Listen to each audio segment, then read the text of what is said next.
Hey, welcome back to my channel. So today I am pressure canning milk. Yes, I said milk. I've been doing this process for a number of years. I'm very comfortable with it. This is not an approved method in this modern day. However, I have done enough research and I know enough that I know it's fine. So I do it.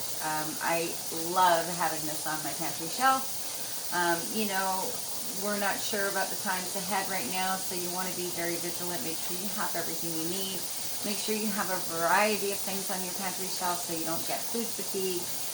With the milks, the creams, and whatnot, even the whipping cream. I mean, I can still make up whipping cream. You can still have cereal and coffee creamer and all that stuff. Because I don't use the powdered coffee creamer or the flavored coffee creamer. You know, it has way too many chemicals in it. So I'm sticking with the milk.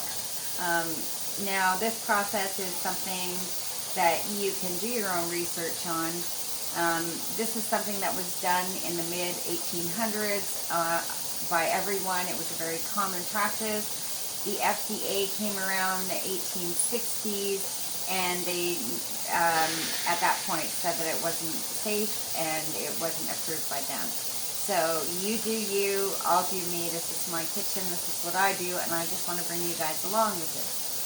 So I saved you all the time of watching me put the milk into jars. What you want to do when you start is make sure you sanitize your jars.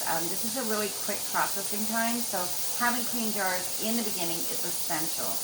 Also, you want them to cool down before you add your milk into them. So you don't want to be putting your milk into hot jars. It's super, super simple. I'm going to go over some details with you guys. Right now, I've just got it started. I've got it venting. My venting is almost done. Then I'm going to put my weight on and talk to you guys for a bit. Okay. So, wait, I'm on the wrong page. Today I am doing 2 pints of whipping cream.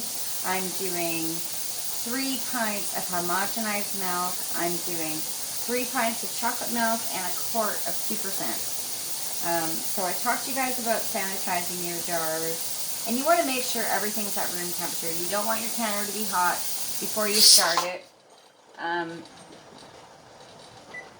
You don't want your canner to be hot. You don't want your jars to be hot. You want everything to be the same. When you're filling up your jars, you want to leave a 1-inch head space. It's very important that you do that. Clean your rim thoroughly before you put your bands on. Make sure that you've put them in hot water to soften them up so they're ready to go as it is a cold start.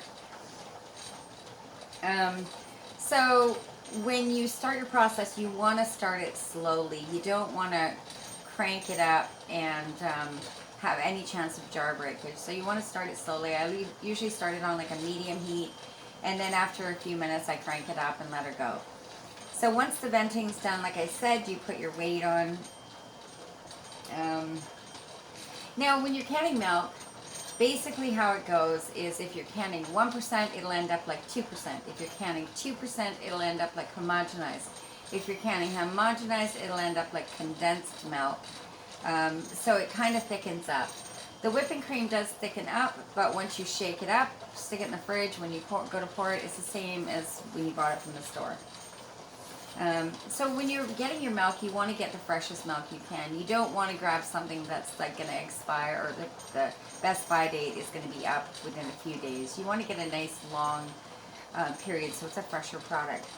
If it is closer to the best by date, you can have some discoloration to it, like it can kind of go a little bit of a tan or creamy color, more so than you might hope. So people are doing this all over the world. It's a very normal process for people. So I gotta kind of cut this for a minute. So my pressure is almost up to 10 pounds, so I'm gonna kind of keep an eye on this. As soon as this hits 10 pounds pressure, shut off the heat. And that's it. So yeah, I'm comfortable with 2-year shelf life. Yes, the whipping cream whips up. I use the homogenized milk. I use it for coffee cream. I use it for baking, cooking, many things like that. As for drinking it, I do recommend that if you're planning on drinking it, can the 1% milk is just more enjoyable, especially for children. The 1% milk comes out exactly like 2%, so it's good that way. You can use it for drinking out of the glass. You can use it for cereals and oatmeals and all that stuff. So, and yes, you can water bath this. So, I've water bathed this in the past, and I'm going to tell you a few things that I do a little bit differently.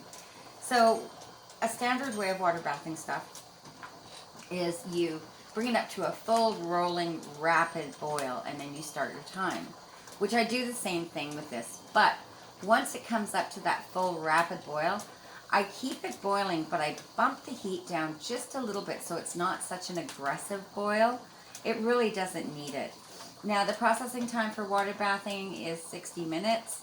I do find that water bathing it has a little bit more of a burnt, well, just a slight burnt flavor to it, and it tends to come out on a little bit of a darker side. So once the processing time, the pressure canner is done, you've reached your 10 pounds, you've shut off your heat, you want to allow your pressure to come down naturally. You don't want to rush it in any way. And then once the pressure has dropped, you remove your weight and you open your lid away from you. You don't want to steam burn your face. And then you want to take your jars out right away. I set mine onto a tea towel so there's no chance of them breaking from the cold counter. And then I also cover them with a tea towel. Now I'll come back in a couple hours, make sure everything's sealed. If by chance I have a jar that hasn't sealed, as long as it's cooled down enough, I can stick that in the fridge and then use it within a week. That's it, man. The next morning I come out, I take the tea towel off, I wash up all my jars, I label them and date them, and I stick them on my pantry shelf. So let me know down in the comments if any of you have done this in the past, if it's something that you regularly do, if you have a preferred milk that you can give any insight. Like, let people know down in the comments what you think, what you do, what you think. The chocolate milk I'm doing today, I have not done the chocolate milk before, so I will be doing a follow-up on that to let you guys know what I think. And that's it. This is what I'm doing today, and I wanted to share it with you guys. Hope you enjoyed the content. Smash the thumbs up if you did. Have a good day. Bye-bye. Oops.